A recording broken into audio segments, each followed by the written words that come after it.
welcome back to Bakwan Podcast, bacotan kebanyakan wanita. Bersama kita lagi nih, dua host kece yang akan menemani kalian dimanapun dan kapanpun. Tetap dengerin bacotannya, Kristi dan Patrice. Ini episode favorit gue. Betul, sama. Karena kita hari ini agak nyantai, nggak perlu jadi inspiratif banget ya. Betul. Cuman kita mau jawabin bacotan. Ada kita di segmen Bakwan. Jawabin bacotan. Mungkin sebelum masuk langsung gue disclaimer dulu. Yes, disclaimer. Kita ngobrol buat seru-seruan dan sharing pandangan kita. Jadi jangan baper ya teman-teman. Kalau ada yang kurang pas, mungkin ada kritik atau mungkin juga saran, boleh langsung aja DM kita di @wakwanpodcast di Instagram kita. Kita terbuka banget kok buat kritik dan juga saran dari kalian. Semoga obrolan kami di Bakwan Podcast bisa jadi pelajaran yang bermanfaat untuk kalian semua. Terima kasih. Terima kasih Patricia untuk disclaimer-nya. Oke, baik, kita ngobrol-ngobrol santai aja. Kita udah dapat beberapa pertanyaan dari Instagram, dari Bakwan Insiders. Yes. Semoga kita bisa jawabin semua ya. Kalau waktunya cukup, waktunya cukup kita jawabin semua. Kalau nggak cukup bisa di next segmen aja. Betul. Oke. Lo pernah gak sih Pat lagi scroll IG? Terus tiba-tiba ngerasa kayak hidup lu tuh kayak ketinggalan gitu, kayak kok gue di sini aja sih, nih orang kok hidupnya enak-enak aja gitu. Atau lo pernah gak nemu atau kenalan sama cowok yang udah umur 30-an tapi kelihatan banget red flag-nya? Nah, ada. ini adalah beberapa pertanyaan yang sudah disampaikan oleh Bakwan Insider. Jadi kita langsung aja kali ya ke pertanyaan yang pertama. Iya, kita ngurut nih, jadi nggak usah, ini langsung aja kita bacain. Pertanyaan yang pertama. Oke. Red flag cowok di umur 30-an tuh apa sih sebenarnya? Flag cowok di umur 30-an apa? Iya. Sebenarnya banyak kan. Kalau dari pengalaman gua, kat dengan orang yang 35 atau mungkin dia 35-an plus gitu. Itu gini, kalau ini tuh ilmu yang gue dapat dari nyokap gue dan juga cici gue. Kalau orang umur 35 kemudian juga ya 30-an plus itu belum punya cewek, jadi lihat benar-benar ada sesuatunya. Ini gue juga dapat dari keluarga gue, nyokap gue sendiri dan juga anci gue. Kenapa? Pasti ada red flag kelihatan nih. Bisa salah satunya ini.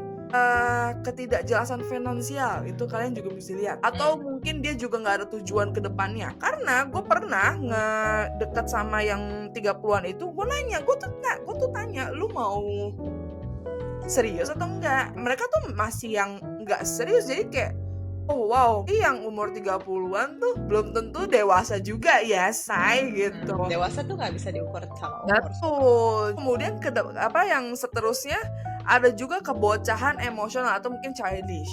Nah, ini juga mungkin jadi red flag-nya. Mungkin satu lagi gue tambahin, mindsetnya tertutup. Atau mungkin juga mamas boy, kan gue nggak tahu juga ya. Kalau mamas boy, siapa tahu?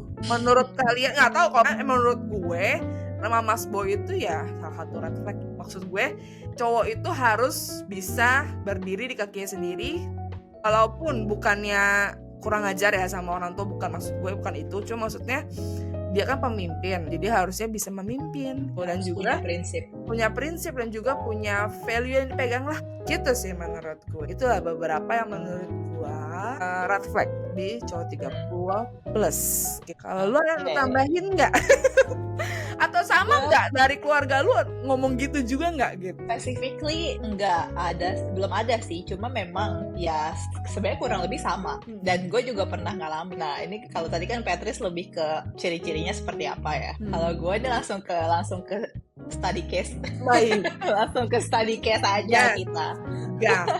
Nah, jadi waktu gue masih aktif-aktifnya main dating app di Jakarta, kayaknya itu di umur gue yang kayak 24, 25 nggak salah, yang masih aktif banget lah, sampai yang kayak setiap minggu pasti ada aja beda-beda cowoknya ngedate. Ya, bukan pacaran ya. Long story short, gue match sama satu cowok ini, anak basket, punya cafe, umurnya 30-an something lah, gue lupa.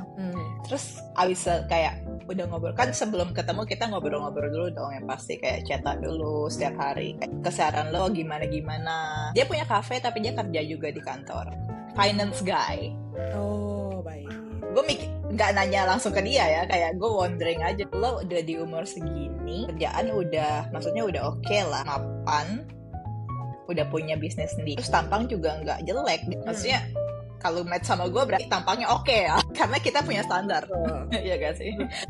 Terus ya udah ngobrol, lumayan asik lah di obrolan sehari-hari. Ya udah, akhirnya waktu itu tuh ada apa ya, di Summarecon Serpong lagi ada pameran reptil gue, dan dia tuh emang hobi miara itu. Tuh kayak binatang yang melata itu.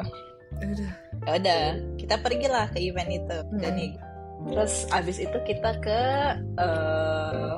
cafe di Gading Serpong yang lo suka banget, Earl Grey-nya. Oh, After Friday ya. Kita ke situ. Ya udah ngobrol, masih belum kelihatan. First date. Itu gue lupa apakah itu di hari yang sama atau di hari yang lain ya. Seingat gue aja. Intinya waktu itu dia ngajak gue ke kafenya. Terus ya udahlah, gue penasaran dong gimana dia di bisnisnya. Gue pengen tahu lah. Ya akhirnya dibawalah ke kafenya tuh di daerah Jakarta Barat. Jadi dari Serpong waktu itu kita ke Jakarta Barat. Pas gue nyampe kafenya tuh ada perasaan gitu, kayak partner kafenya itu kayak gue gimana ya, gue kayak bisa tahu lah cara orang ngelihat gue bisa tahu lah ada sesuatu nih. Iya. Nah, gue kayak ngerasa apa gue bukan apa ada dia kayak sempat membawa beberapa cewek gitu ke situ. Terus ya udahlah, gue enjoy ngobrol.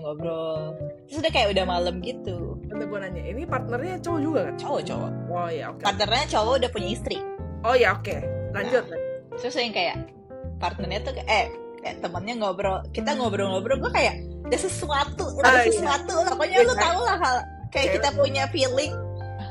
Ya udah nih, udah kayak udah malam gitu lah. Terus gue bilang, lo mau balik jam berapa? Kan gue kesininya sama lo nih ya, maksudnya gue kesitunya sama dia gitu, Pat. Iya. Logikanya kalau lo bawa gue kesini, lo harus anterin gue pulang dong. Ya lo mulangin dong, anak orang. Iya dong. Itu udah kayak udah malam banget. Nah emang gue nggak bisa pulang malam-malam.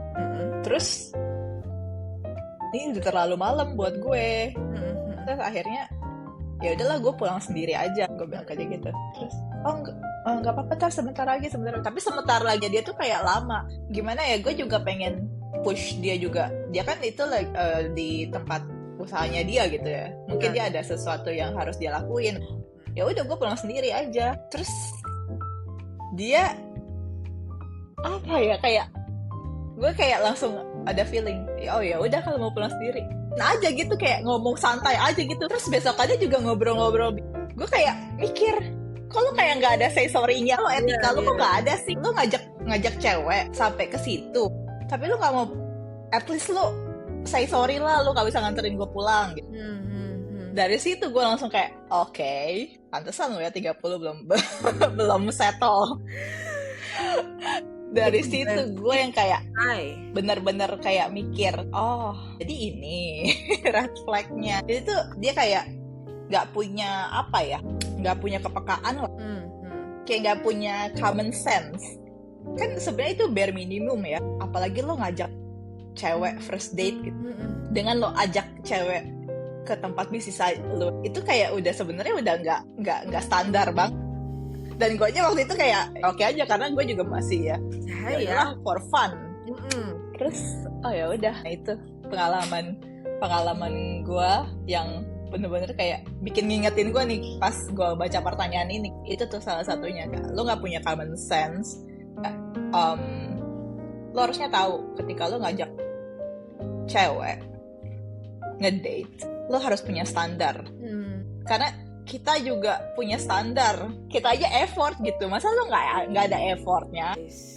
Blacklist. Bare minimum ya, either kita cewek bawa mobil, kalau ada temen yang apa namanya kita habis hangout bareng gitu, ada yang temennya apa namanya mungkin rumahnya searah, basa-basi, gua anterin anjir, least basa-basi lah ya. Teman kita yang kemarin kita ngobrol sering bareng gue, nggak apa-apa, harus namanya juga dulu udah malam bareng apa pergi bareng ya, pulang bareng lah, kenapa lu begitu ya, nggak ngerti.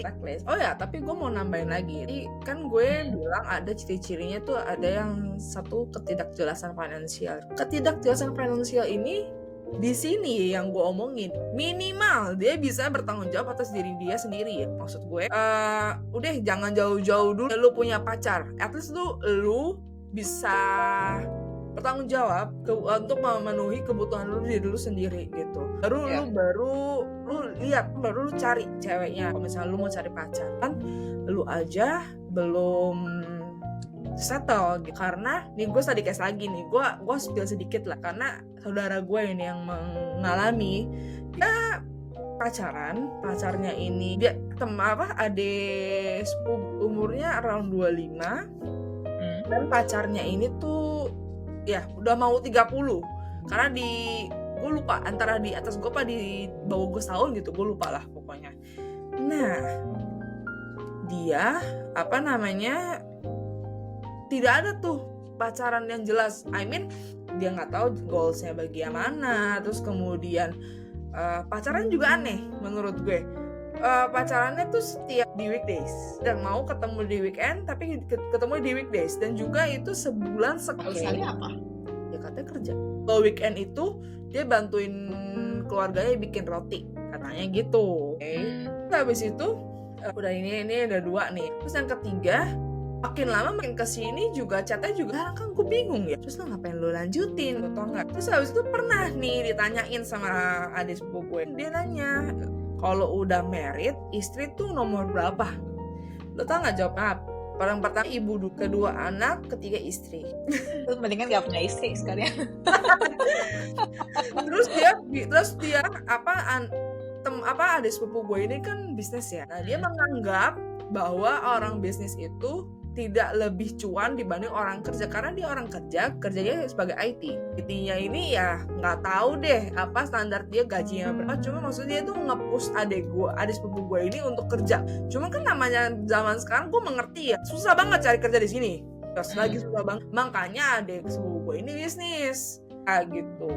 Ini nih mentalnya nih, udah mamas bo, kemudian juga ketidakjelasan finansialnya. Nah, ketidakjelasan finansial ini di sini juga dia bilang kalau dia married-nya masih mau yang dia tuh generasi sandwich gitu. Jadi udah masih mesti membiayai lah. Nah, kalau menurut gue, kalau lu di posisi ini enggak mending lu beresin dulu deh. Jangan pacaran anak orang. Apalagi kalau dari cowoknya tuh kayak nggak aware ini cewek, dia pacaran harus ada masa depan, dia belum aware ke situ gitu. Itu dia. Kalau kata gue sih apa ya, kayak sepupu lo yang kasihan karena kebuang waktunya.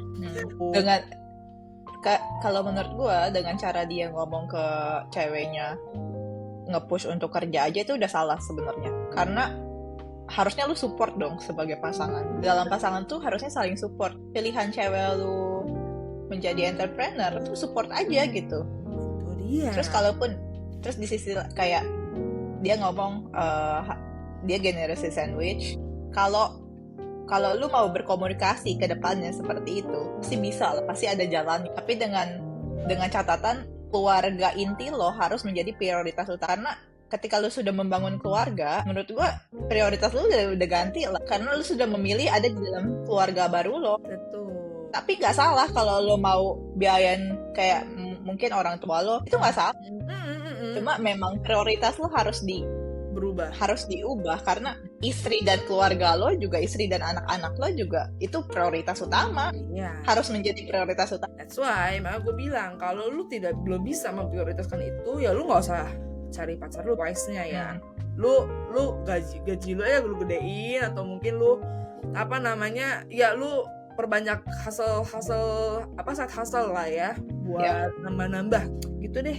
Ya pokoknya gitulah untuk yang 30 plus red flag gitu teman. Oke, tadi udah ngomongin cowok dan umur.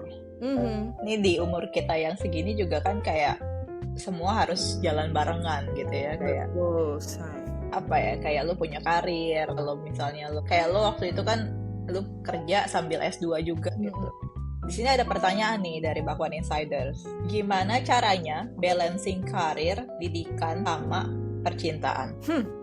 Coba lu ingat-ingat, lu pernah gak di suatu situasi yang semuanya tuh jalan barengan? Justru pas gue lagi tesis itu, lagi hektik. Lu udah pacaran sama Jeffrey ya? Udah. Nah, coba mungkin bisa di-share kali ya gimana cara balancingnya.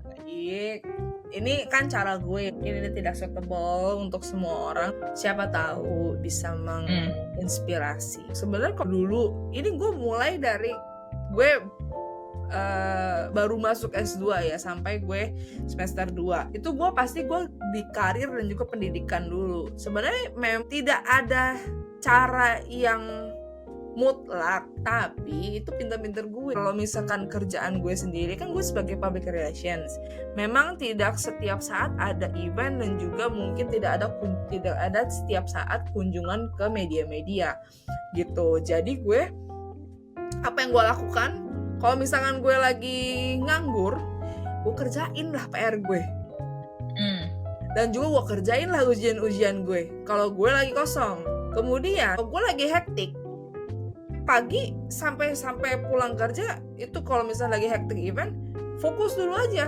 kerja.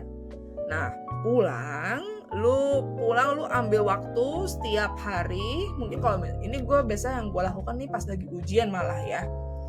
Ini gue setiap pulang gue makan, gue istirahat sebentar, abis itu langsung gue lanjut kerjain ujian gue. Dan jangan kerjain mepet karena pusing pala lu, sakit pasti. Karena menurut gue, apalagi ilmu komunikasi ya, lu tahu sendiri. Betul. Dulu aja pas tulis tangan itu bisa berlembar-lembar jawaban kita, apalagi sekarang ketik-ketik ya. Semuanya online, ujian gue online. Jadi ya gue kalau misalkan eventnya lagi full ya, gue bilang siang fokus kerja, malam gue fokus ke ujian. Dan gue tidak bergadang.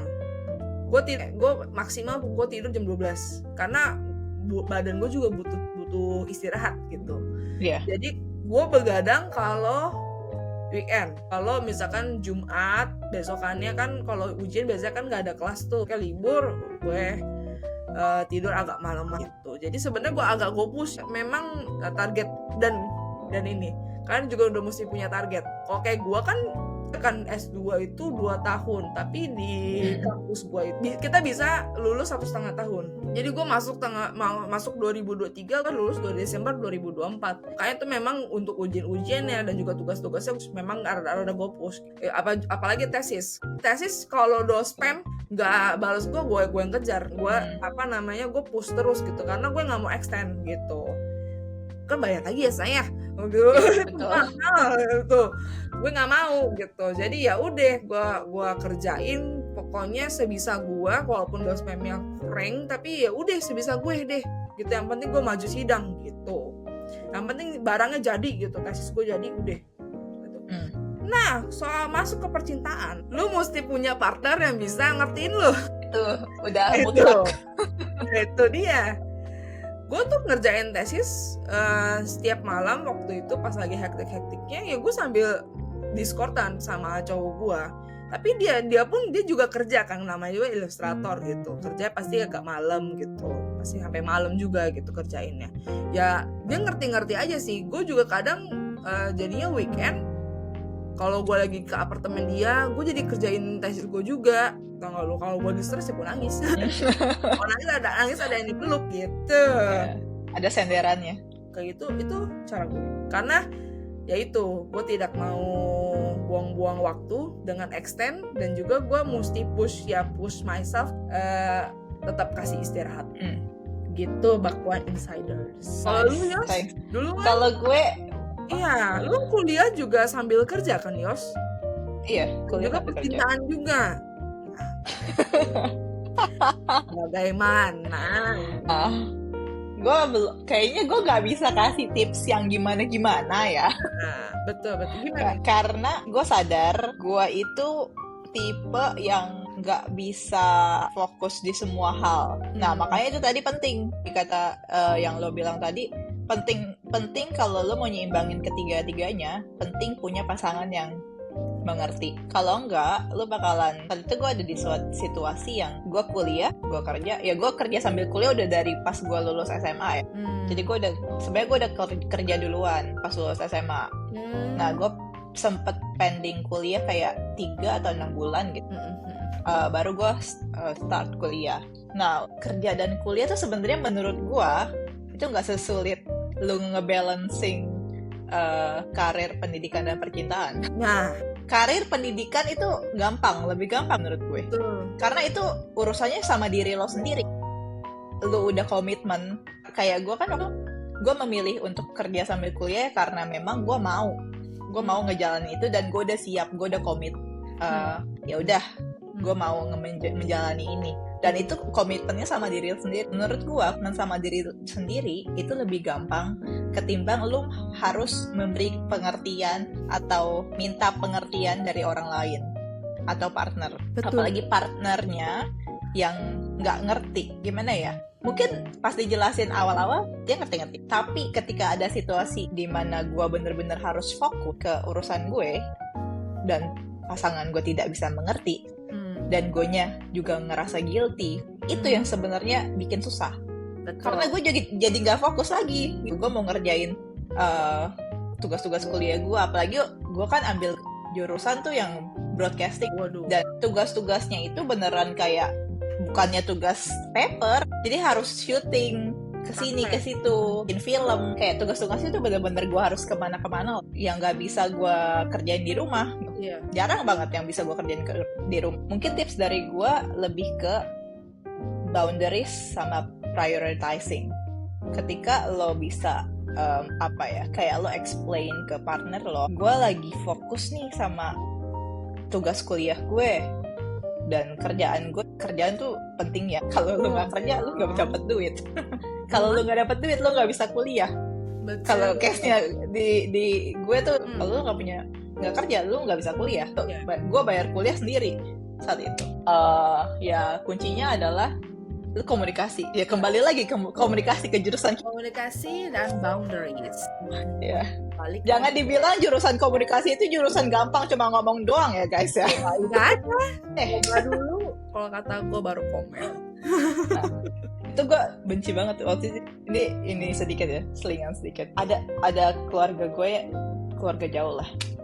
Ngomong, ngapain sih anak lo ngambil jurusan komunikasi, cuma ngomong sekolah. Nah, lo itu cara ngomong lo perlu disekolahin, lo harus ngambil jurusan komunikasi.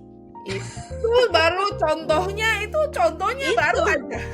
Contoh nyata, punya mulut tuh disekolahin. Makanya gue sekolahin. Gue pernah dapat lagi omongan yang sama tapi dari teman mak gue. Gue kayak sebel ya, pengen ngegaplok gak sih ketika lu denger omongan orang kayak gitu. Kesel sih gue.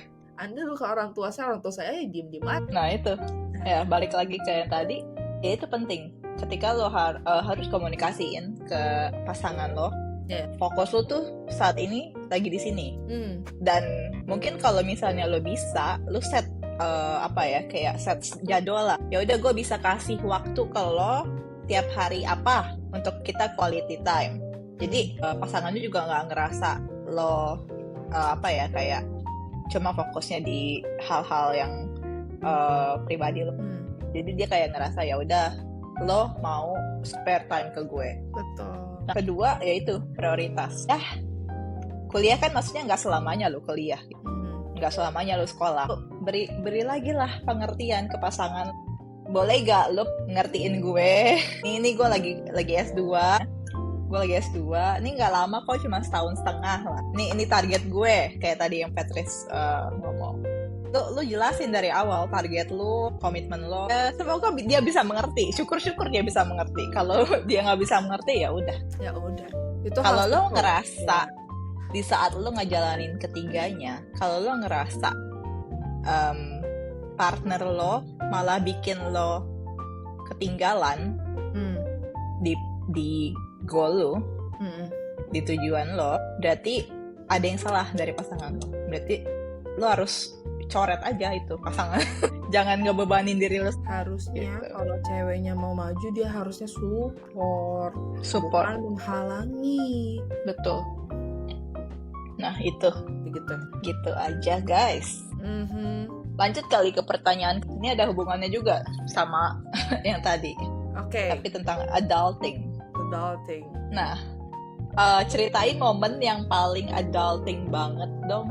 Adulting berarti momen yang paling gue ngerasa dewasa apa ya? Ya, gue berasa gue dewasa banget ketika gue harus ngurusi seperti kayak gue perpanjang SIM, gue keperpanjang paspor gue. Kemudian itu tuh kayak gitu-gitu tuh kan lu ngerti sendiri lah ya birokrasi di sini mana.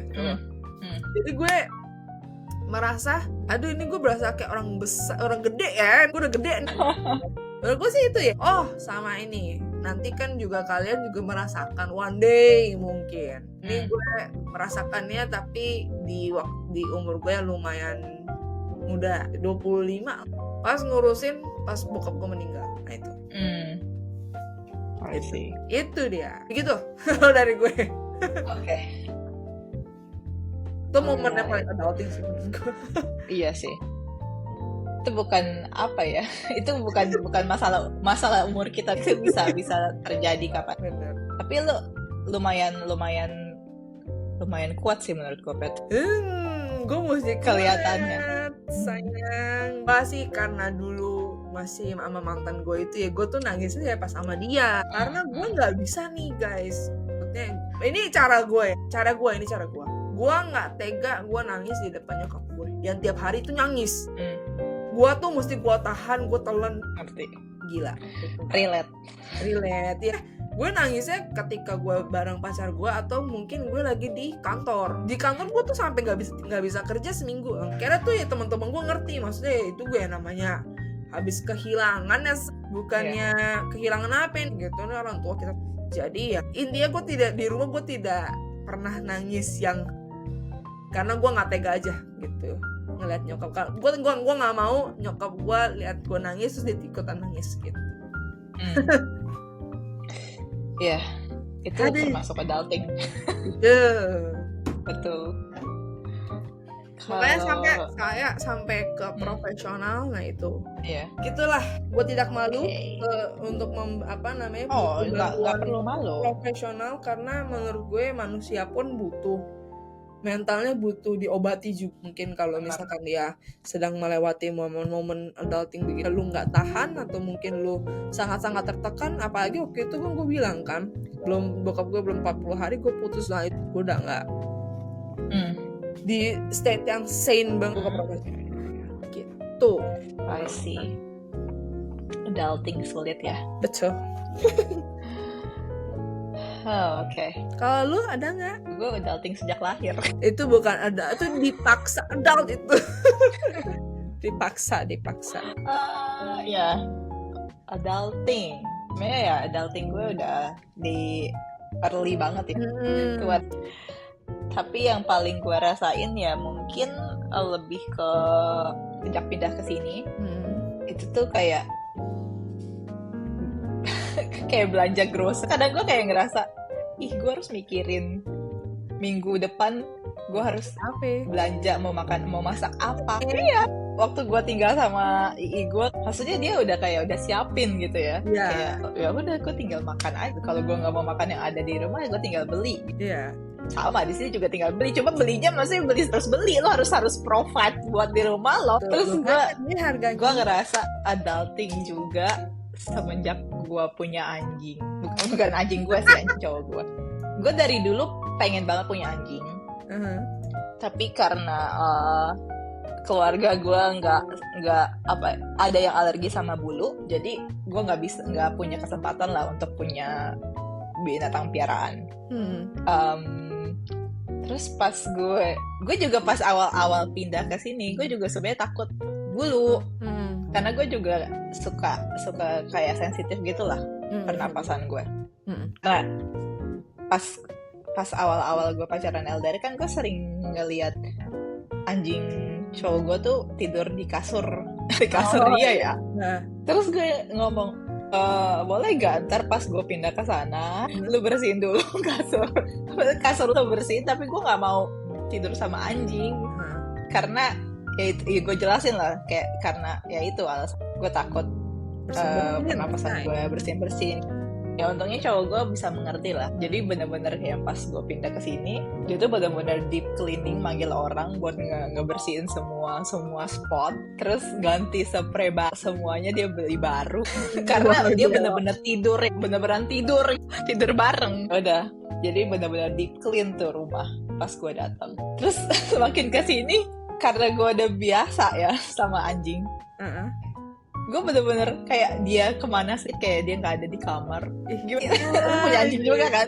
Iya, aku punya anjing juga. Kalau nggak ada, dia diem. Kemana? Gue cari nih. Kalau mending tidur. Kalau dia ngegelatak ke gue, gigit-gigit. Apalagi si Bango tuh baru akhir-akhir ini ya, setahun ke belakang dia tuh kayak baru adulting juga.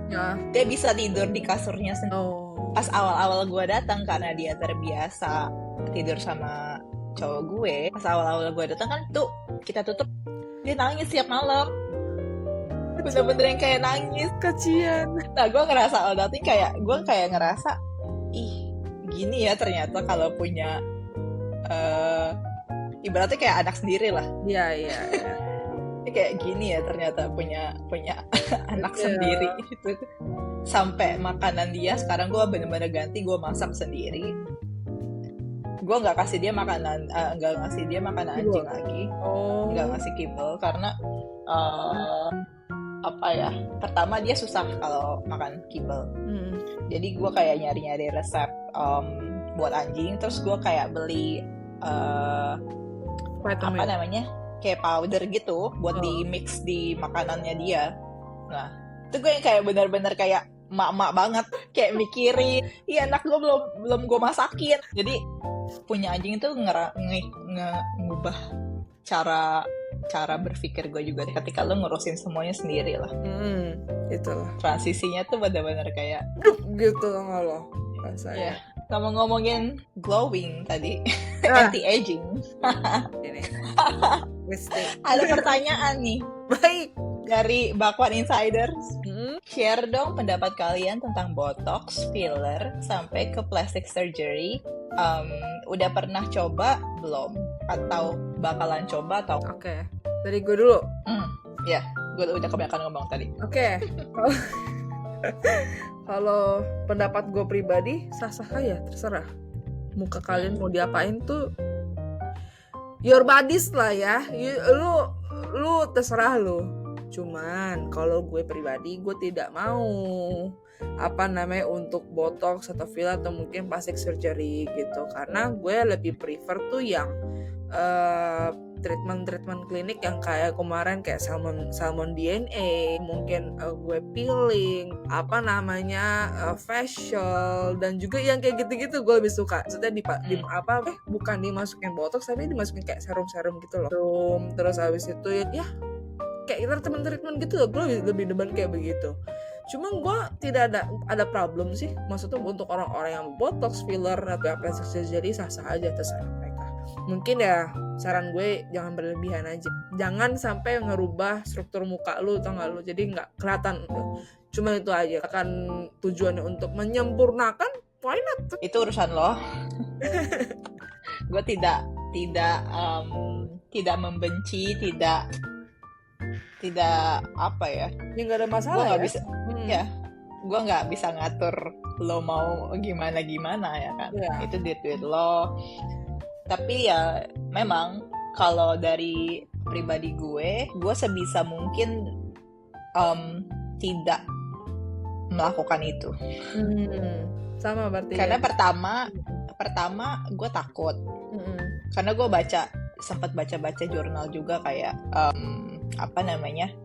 efek-efek botox di kemudian hari di muka lo tuh apalagi botox dan filler tuh kan nggak bisa yang lo sekali langsung nggak bisa yang lo sekali aja, lo kan harus maintain kayak beberapa tahun, bener-bener sekali lo taro itu lo akan ketergantungan gitu kalau lo tetap mau wajah lo yang seperti itu. Ya itu pertama, karena takut. Gue takut kalau ya plastic surgery, apalagi sekarang tuh bener-bener kayak di Instagram gue banyak banget yang melakukan treatment, melakukan gitu sampai ya ada juga yang beneran dengan dia operasi plastik terus dia jadi agency juga, dia jadi agent gitu, agent operasi plastik di Korea. Dia udah ngelakuin 20 atau 30 tindakan operasi plastik. Oh my god, sakitnya kayak apa itu? Gue beneran ngelihat perjalanan dia, kayak mukanya sebelum dioplas dia kayak potong jidat. Karena jidatnya dia tuh kayak lebar, dia potong jidat, potong rahang, bener-bener yang cakep. Iya. Bener-bener kayak orang Korea. Gue tidak menyalahkan itu, tapi gue malah jadi kayak mikir itu sakitnya gimana ya. Itu gue, makanya gue gitu. Gue begini tuh anjing sakit banget tuh kayaknya. Iya kan. Gue facial aja gue nangis. Jangan aneh-aneh deh, lu facial aja nangis di kita nih. Nah, dan makanya juga gue selama gue ke dokter estetik gue, nah itu juga gue yang gue suka dari dokter estetik gue, dia tidak pernah menyarankan gue untuk botox filler. Dia tidak pernah menjual itu ke gue. Nah itu yang harus kita dapatkan ya, dokter-dokter seperti itu. Karena memang gue pribadi gue lebih prefer gue spend banyak uang untuk ke treatment yang bikin kulit gue lebih bagus. Kayak istilahnya gini, gue mau treatment sampai yang kulit gue yang bener-bener gue nggak perlu makeup lagi, gue udah bagus. Nah itu goal gue. Sama yang gue nggak mempermasalahkan kayak bentuk muka gue, tapi gue mau kayak kulit gue bangun tidur tuh itu dengan treatment aja. Gue nggak mau yang kayak merubah kayak struktur muka dan anatomi wajah gue. Yang penting ya itu sih, kita nggak dikelilingin. Kalau lo memang mau melakukan itu ya selama lo tidak dikelilingi sama orang-orang yang ngejudge ya sebenarnya aman-aman. Dan kalaupun mereka ngejudge ya udah nggak usah didengerin. Iya kan itu lo kesukaan lo, biarin aja. Apalagi kalau keluarga dan pasangan lo mendukung ya udah aja lah, itu lagi. Iya. Gitu. Nah, ngomong-ngomong ngejudge, kita ngomongin kualitas teman kali ya. Oh, ada yang nanya juga kualitas teman. Ada yang nanya kualitas teman yang ideal. Menurut lo teman yang cocok buat lo tuh yang kayak gimana sih? Cocok buat gue apa ya? Yang kayak gue. Iya nih. Betul. Open minded. Nah, pasti open minded, terus kemudian terbuka orangnya, dan juga menurut gue ini yang penting ada empati sama orang lain. Nah itu perlu ya menurut gue ya. Terus apa lagi ya? Gue nggak suka teman yang suka bohong. Dan juga kayaknya semuanya nggak suka deh. Ya iya, cuman nggak pasti kan ada aja yang memaklumi. Pasti ada. Dan gue tuh tidak memkompromi. Lu mau bohong, ngapain bohongin gue? Nggak usah temenan aja. Jadi gue tidak suka. Tuh sama satu lagi apa ya tadi gue pengen ngomongnya? Emosional. Nah itu. Oke, jangan apa-apa temenan. Gue bukannya lu nggak boleh baper ya, say. Cuma maksud gue jangan kayak jadinya gue ngomong sama lu juga takut. Gue ngomong begini menyinggung gue mau ngomong begini, jadi akhirnya tuh gue juga nggak bisa yang open sama lu gitu. Menurut gue bukannya lu nggak boleh baper, cuman kan gue juga mengerti ya batas-batasan orang sampai mana gitu. Cuman ya gitulah, lu ngerti lah ya maksud gue. Ngerti ya. Kita sejalan di sini. Iya, baik. Kalau menurut gue kualitas teman buat gue ya itu kayak Patricia, sampai gue bisa jadiin rekan podcast kan kurang kualitas apa? Bukan main berarti. Kita pribadi yang main, bukan main berarti. Bukan main. Ya, itu pertama kayak Patricia. since gue yang nggak punya teman banyak, nah perjalanan pertemanan gue tuh memang naik turun ya. Dulu gue waktu zaman sekolah temen gue banyak banget, nggak yang banyak banget. Maksudnya adalah kayak circle gue tuh beda-beda gitu dari semenjak gue sekolah. Di kuliah tuh circle gue berkurang karena yang tadi prioritas gue udah beda lagi. Ketika gue udah mulai kerja, udah mulai kuliah, dan gue udah ngerasain yang namanya capek. Kalau dulu sekolah kan lo kayak nggak kayak nggak kenal capek ya. Bukan main. Kayak lo pengen aja kayak besok sekolah. Iya, energi on terus. Semenjak lulus kuliah, apalagi pas kuliah itu beda. Pertama, lo sekolah guru yang ngejar lo. Iya. Kalau kuliah lo yang ngejar dosen. Betul. Kalau lo nggak ngejar dosen tuh mana peduli gitu. Kalau dulu sekolah nilai lo jelek, orang tua lo dipanggil. Betul. Karena guru lo care, guru lo nggak mau lo ketinggalan kelas. Iya. Kuliah, lo nggak peduli sama nilai lo, dosen lo seneng, lo bayar lagi. Betul. Nah, jadi dari sejak itu gue yang kayak mulailah kayak memilih-milih teman. Salah satunya adalah temen yang bisa ngerti gue. Bisa ngerti lah kalau misalnya gue nggak bisa, kalau sekali gue misalnya kayak gue nggak bisa nih hangout sama lo hari ini karena gue ada satu dan lain hal, ya dia ngerti gitu dan tetap jadi teman gue. Nah itu salah satu kualitasnya yang kayak nggak memaksakan gue untuk selalu hangout dan bisa ngerti kalau gue juga punya kehidupan gitu. Betul. Di luar circle itu. Nah yang kedua kualitasnya yaitu emotional intelligence, kurang lebih sama. Gue sudah ngerasa gue ada di level emotional intelligence gue di sini. Tapi ketika temen gue di bawah gue itu gue yang capek. Lu ibarat lu ngomong sama anak kecil, lu harus nunduk dong. Iya. Kurang lebih sama lah.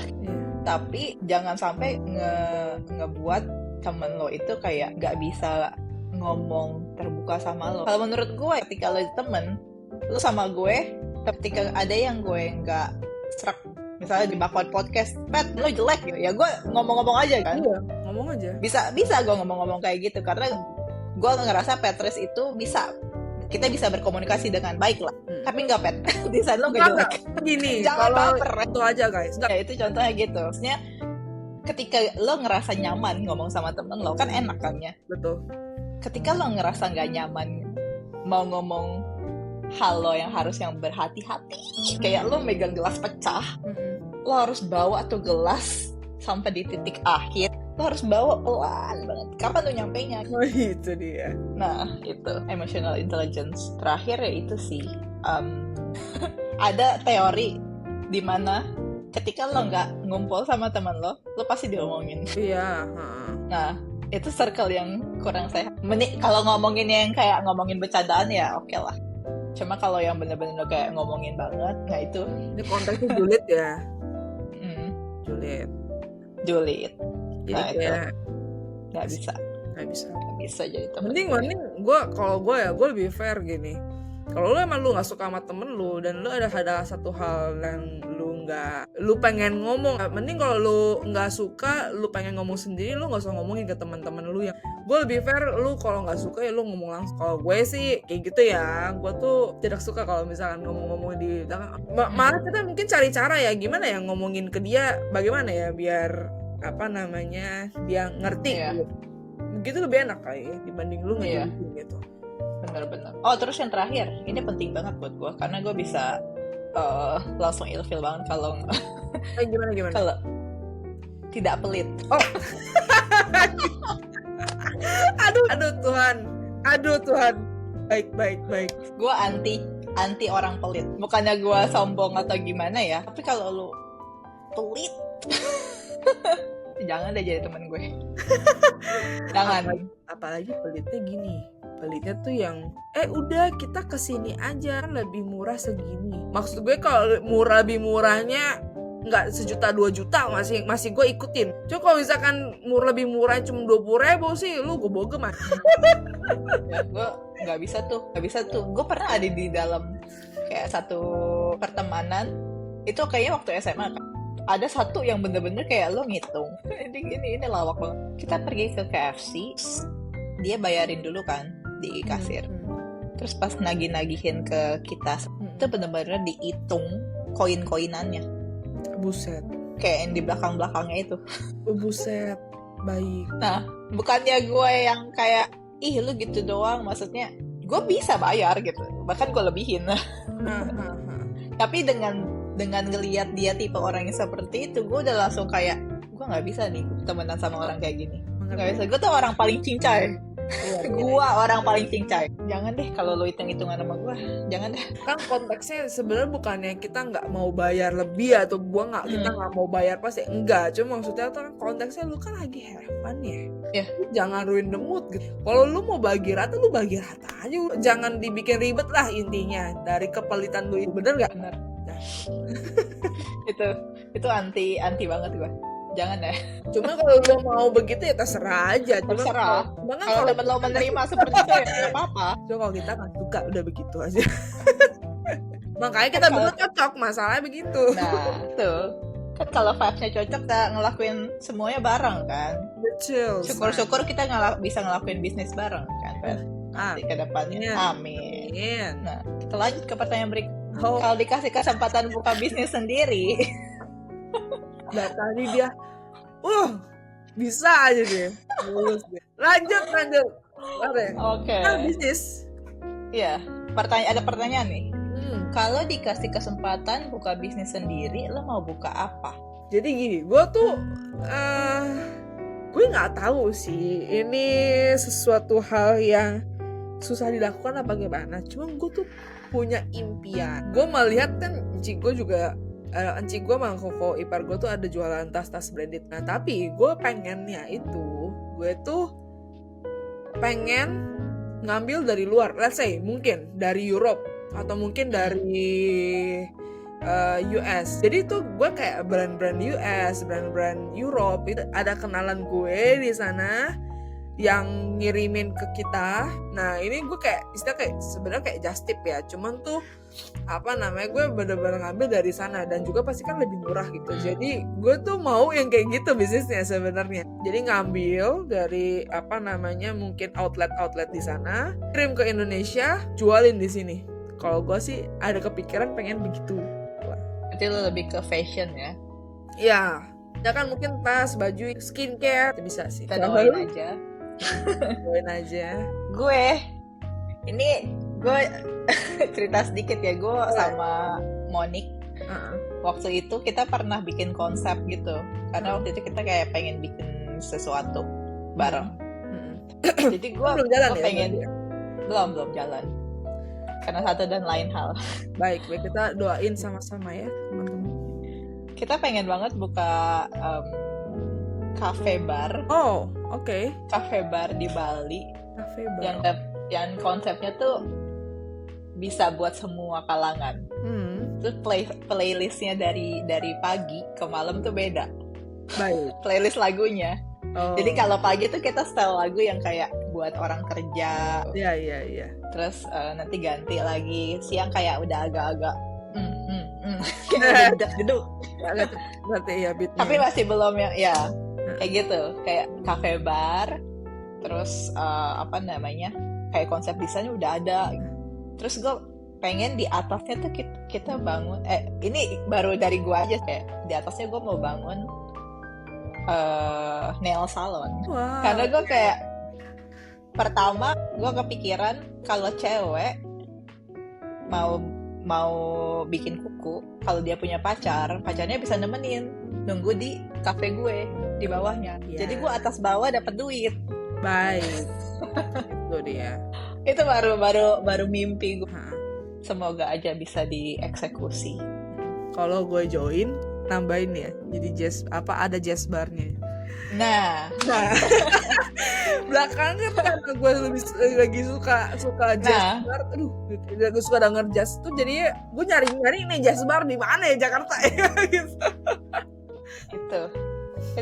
Itu mimpi gue, dan secara general mimpi gue adalah gue bisa bangun bisnis sama lo.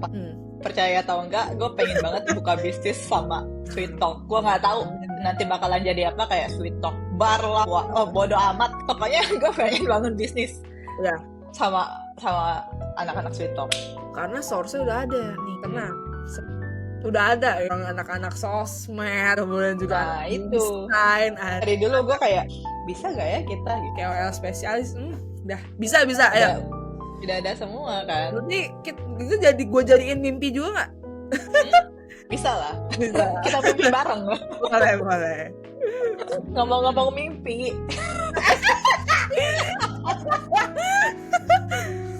Lo ingetin ya alurnya nih. Berarti ngomong Kadang mimpi. kalau lagi ngejar mimpi jadi ngerasa kayak insecure. Kalau ngeliat story orang di Instagram, nih gue kayak suka dalam diri gue aja sih kayak suka mikir, ih dia baru umur segini udah ngelakuin banyak hal banget gitu. Oh, ada yang nanya juga begitu? Ada.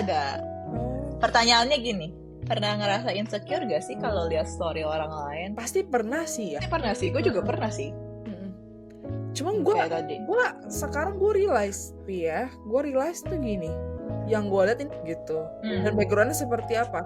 Biasanya kalau orang-orang yang di umur kita mungkin udah, ya gue tidak mengecilkan kerja keras, cuman dari gue pribadi pun gue bukan lahirin dari orang kaya, dan kebanyakan mungkin gue tidak generalisasi, disclaimer dulu, gue tidak generalisasi, tapi banyakkan anak-anak ini sudah starting pointnya tuh dari angka 100 karena ada modalnya gitu. Ada privilege lah ya. Tapi ada juga pasti yang dimulai dari 0, gue yakin itu. Tapi kebanyakan aja yang gue lihat di sosmed ya itu starting pointnya dari 100. Oh betul. Iya. Jadi gue juga kalau ditanya insecure ya pernah lah pasti. Cuma kan gimana caranya kita merespon nih. Betul. Kalau gue sekarang lebih ke setiap gue, makanya kadang gue batasin sih konsumsi gue di media sosial gitu. Kayak orang tuh explore gue tuh bener-bener yang kayak hal-hal yang gue suka aja. Kalau gue nggak suka gue bener-bener kayak klik not interesting. Mesti kayak gitu tau. Iya, jadi lo harus aware sama diri lo sendiri, sama triggernya kayak ketika lo ngeliat sesuatu yang nge-trigger lo mesti aware. Kalau gue sekarang lebih ke kalau ngeliat story temen-temen gue yang di Instagram, maksudnya kayak happy, bagus lah dia happy gitu. Daripada gue lebih suka ngeliat orang-orang happy di sosial media dibanding yang kayak update status ngomel-ngomel. Sama lagi.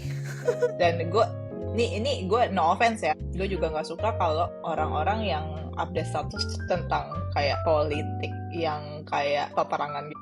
Itu gue nggak mau mention topiknya, tapi gue bener-bener menghindari gue ngeliat story itu. Makanya gue sempat kayak ada hide beberapa orang yang bener-bener setiap hari gue bener-bener kayak nge-hide karena itu demi kesehatan mental gue sendiri ya. Gue tidak, no offense juga, gue tidak suka orang yang terlalu fanatik. Lo punya prinsip boleh, lo punya belief boleh, tapi ketika lo udah update itu di sosial media yang lo juga tidak aware audiens lo itu sebenarnya banyak yang beliefnya berbeda sama lo gitu. Gitu. Jadi lo juga harus lebih pinter juga lah men-share it. Iya, menarik. Menurut gue bukannya nggak perlu insecure sesekali boleh karena untuk nge-boost lo punya semangat, tapi lo mesti mengerti milestone orang juga beda-beda. Jadi tidak usah dipaksakan, yang pasti lu usaha terus. Fokus ngeliatin orang, tapi lu fokus ngeliat diri sendiri, ngeliat ke depan. Udah. Kalau ketika lu ngeliat story orang yang mungkin lu kayak ngerasa, ih, gue ada di titik ini, kenapa ya gue masih di titik ini, dan itu memotivasi lo, itu bagus. Betul. Karena lo jadi termotivasi untuk lebih baik dari di titik lo sekarang. Tapi kalau insecure yang ujung-ujungnya merugikan orang lain dalam tanda kutip, itu nggak bagus. Gitu. Last question sudah. Tadi ngomongin sosial media, ini pertanyaan terakhir. Baik. Menurut lo hubungan itu harus selalu di-post di sosmed atau enggak? Ini pertanyaan terakhir. Nge-post perlu, tapi nggak selalu setiap saat diperlukan untuk post. Maksud gue, ada hal-hal yang mungkin lu bisa enjoy berdua ya, bandingkan lu sibuk lu posting sosial media gitu. Maksud gue yang tadi gue bilang perlu post karena orang-orang mesti tahu lu udah punya pacar gitu. Malah aneh kalau lu nggak mau post cewek lu atau cowok lu, itu menurut gue masih aneh sih. Dan gue masih gak relate lah menurut gue. Apa lu malu punya pacar seperti pacar lu atau bagaimana? Atau masih ada hati yang lu jaga? Nah itu kan namanya gitu. Itu cuma hanya excuse lah. Ya kan pasti semua orang udah tahu kamu pacar aku. Tahu dari mana kalau nggak di post. Tapi post balik lagi. Post perlu tapi tidak perlu sesering gitu. Kalau dari gue, karena yang gue tahu juga yang secure dan juga safe and secure itu ya bisa dinikmati berdua, tidak perlu validasi orang-orang. Setuju. Gue setuju juga sih. Ya itulah, gue itu tipe orang yang kalau di hubungan ketika lo udah komitmen ya udah, apa yang lo pikir-pikir lagi, lo nggak mau post tuh apa alasannya? Kan ada orang yang kayak ngerasa ya udahlah, yang penting kan lo udah gue kenalin ke teman-teman gue kenalin ke keluarga. Nah, hanya bukan di situ. Jelasin terkadang lo dibikin merasa spesial, lo dibawa ke keluarganya, dibawa ke teman-teman deket. Justru yang dijaga itu buaya-buaya betina yang ada di Instagramnya, bukan di keluarganya masalahnya. Ya, jadi lu jangan seneng dulu kalau lu dibawa ke keluarganya. Jangan seneng dulu ada di posisi itu. Cerita kali, gue tahu lagi. Anjir. Bayangin, gue ketemu cowok ini di Surabaya, terus gue ketemu lagi di Bandung sama keluarganya liburan bareng. Wah, anjir. Oke. Liburan bareng. Terus wow. Memang mencurigakan, dia tidak pernah ngepost sama siapapun di Instagram. Dia cuma ngepost foto dia sendiri doang di Instagram. Yang lebih mencurigakannya lagi, gak ada tag-tagan yang di Instagram itu, kan ya, dia gak aktifin. Bener-bener gak ada tag-tagan itu, guys. Jangan senang dulu kalau di Jangan senang dulu. Jangan ngerasa spesial. Anda bukan martabak. Makanya tetap perlu. Sekali lagi disclaimer, pengalaman gue pribadi ini tidak ada sangkut pautnya dengan orang lain kecuali orang yang gue omongin. Cowok yang gue omongin. Kalau denger lu punya cermin, lu ngaca. That's the point. Have a relationship but not secret. Beda ya guys. Itu cuma alibi. Ada tuh namanya secret di hubungan. Kalau lo secret itu selingkuh, menjaga orang lain yang ngelihat page lo ngerasa kayak dia masih single nih. Tuh komennya nih, privacy just sound like a typical excuse for me. Ada satu lagi komen, privacy sama dengan gue selingkuh biar gak ketahuan. Bos, ya lu gak perlu kayak ngepost setiap Instagram lu kayak setiap lu ngepost ada dia. Gak perlu kayak gitu. Ya at least lu ngepost lah satu kayak mungkin lagi di occasion lo anniversary atau hard launching hubungan lo. Oh iya. Ya kayak lo juga waktu itu hard launching kan? Ya langsung. Pada kiranya gue dilamar, enggak sih? Percaya kalau ngepost itu buaya-buaya di Instagram udah tuh cari mangsa baru. Iya. Jadi lo bukan mangsanya lagi gitu. Itu yang terpenting. Lo jangan mancing itu deh. Nah, begitu ya teman-teman. Itu sudah di pertanyaan terakhir kita. Tetap seru banget nih segmen Bakwan jawabin bacotan. Nih, tapi sebuah bacotan hari ini kayak valid gak? Maksudnya kayak relate gak sih di kita? Kebetulan terima kasih teman-teman Bakwan Insiders yang sudah share pertanyaan kalian. Oke, thank you guys yang udah kirimin pertanyaan. Nanti kita bakalan adain lagi di bulan depan. Tiap bulan di Bakwan jawabin bacotan. Jadi kalian yang mau nanya lagi boleh langsung aja diklik nanti question box-nya, atau kalau mau langsung lewat DM juga, atau nggak komen di YouTube kita. Komen di YouTube kita. Kita ini ada di YouTube ya, jangan lupa subscribe, jangan lupa follow, share juga podcast kita ke teman-teman kalian, bestie kalian, Iya. keluarga kalian, pacar kalian, apapun bacotan kita share lah. Nah, kalau misalnya ada yang perkataan-perkataan kita yang tidak menyenangkan hati kalian, balik lagi ke disclaimer di awal, apapun yang kita omongin di sini itu adalah pengalaman kita pribadi. Betul. Mohon maaf jika ada yang kurang berkenan atau mungkin ada yang menyindir, menyinggung. Kita nggak pernah intentional untuk ngomongin Kesana ya. pengalaman orang lain. Oke, gitu aja. Sampai jumpa di episode selanjutnya. Bye! Bye.